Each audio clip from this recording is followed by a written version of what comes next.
ಜಲಮಂಡಳಿ ಮಹಾ ಎಡವಟ್ಟಿಗೆ ಯುವಕ ಬಲಿಯಾಗಿರುವಂತಹ ಘಟನೆ ಇವತ್ತು ನಡೆದಿದೆ. ಜಲಮಂಡಳಿ ತೆಗೆದಂತಹ ಗುಂಡಿಗೆ ಬಿದ್ದು ಯುವಕ ಸಾವನ್ನ ಅಪ್ಪಿದ್ದಾನೆ. ಇಬ್ಬರ ಸ್ಥಿತಿ ಕೂಡ ಗಂಭೀರ ಅಂತ ಹೇಳಲಾಗ್ತಾ ಇದೆ.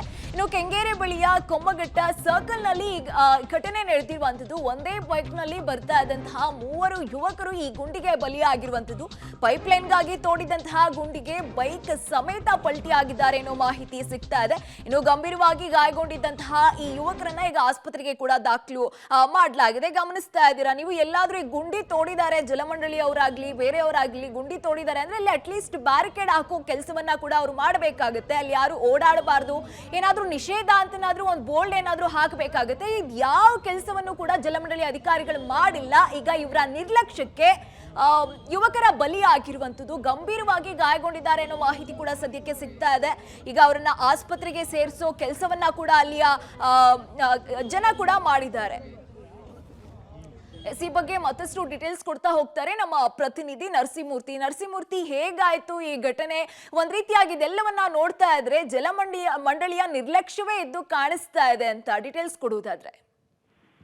ಚಂದನ, ವರ್ಷದ ಹಿಂದೆ ಉಲ್ಲಾಳ ಕೆರೆ ಬಳಿ ಕಾರ್ಮಿಕನೋರ್ವ ಇದೇ ರೀತಿ BWSSB ಅವರು ಪೈಪ್ ಲೈನ್ ಅಳವಡಿಕೆಗೆ ಅಂತೇಳಿ ತೆಗೆದಿದ್ದಂತಹ ಗುಂಡಿಗೆ ಬಿದ್ದು ಸಾವನ್ನಪ್ಪಿದೆ. ಇದೀಗ ಆ ಒಂದು ದುರ್ಘಟನೆ ಮಾಸುವ ಮುನ್ನವೇ ಇವತ್ತು ಕೆಂಗೇರಿ ಹೋಬಳಿಯ ಕೊಮ್ಮಘಟ್ಟದಲ್ಲಿ ಇದೇ ರೀತಿಯಾದಂತಹ ಒಂದು ದುರ್ಘಟನೆ ನಡೆದಿದೆ. ದೊಡ್ಡ ಮಟ್ಟದ ಪೈಪ್ ಲೈನ್ ಕಾಮಗಾರಿಗಾಗಿ ಗುಂಡಿಯನ್ನ ತೋಡಲಾಗಿದೆ. ಅದಕ್ಕೆ ಪ್ರಿಕಾಷನ್ಸ್ ಆಗಿ ಒಂದಷ್ಟು ಬೋರ್ಡ್ ಗಳನ್ನ ಹಾಕ್ಬೇಕಿತ್ತು. ಯಾವ್ದಾದ್ರು ತಿರುವು ತೆಗೆದುಕೊಳ್ಳಿ ಅಂತೇಳಿ, ಅಥವಾ ಅದಕ್ಕೇನಾದ್ರೂ ತಡೆಗೋಡೆ ಈ ತರದ್ ಏನಾದ್ರು ನಿರ್ಮಿಸ್ಬೇಕಾಗಿತ್ತು. ಇದ್ಯಾವುದು ಕೂಡ ಆಗಿರ್ಲಿಲ್ಲ. ಹೀಗಾಗಿ ಎಲ್ಲೋ ಒಂದ್ ಕಡೆ ಏಕಾಏಕಿ ಬೈಕ್ ನಲ್ಲಿ ಬಂದಂತಹ ಮೂವರು ಸವಾರರು ಏಕಾಏಕಿ ಆ ಒಂದು ಪೈಪ್ ಲೈನ್ ಒಳಗೆ ಬಿದ್ದಿದ್ದಾರೆ. ಇದರಲ್ಲಿ ಒಬ್ಬಾತ ಸ್ಥಳದಲ್ಲೇ ಅಲ್ಲೇ ಬೈಕ್ ಬಿದ್ದಂತಹ ಸಂದರ್ಭದಲ್ಲೇ ಗುಂಡಿಗೆ ಬಿದ್ದು ಅಲ್ಲೇ ಸಾವನ್ನಪ್ಪಿದ್ರೆ, ಇನ್ನಿಬ್ಬರ ಸ್ಥಿತಿ ಗಂಭೀರವಾಗಿದೆ ಅನ್ನೋ ಮಾಹಿತಿಗಳು ಲಭ್ಯವಾಗ್ತಿದೆ. ಇದೀಗ ಇಬ್ಬರನ್ನು ಕೂಡ ಆಸ್ಪತ್ರೆಗೆ ದಾಖಲು ಮಾಡಿ ಚಿಕಿತ್ಸೆಯನ್ನ ಕೊಡ್ಲಾಗ್ತಿದೆ. ಆದ್ರೆ ಮೃತರ ಡೀಟೇಲ್ಸ್ ಏನಿದೆ ಅದಿನ್ನೂ ಕೂಡ ಲಭ್ಯವಾಗಿಲ್ಲ. ಸದ್ಯ ಈ ಸಂಬಂಧ ಕೆಂಗೇರಿ ಪೊಲೀಸ್ ಠಾಣೆಯಲ್ಲಿ ಪ್ರಕರಣ ದಾಖಲಾಗಿ ತನಿಖೆ ನಡೀತಿದೆ.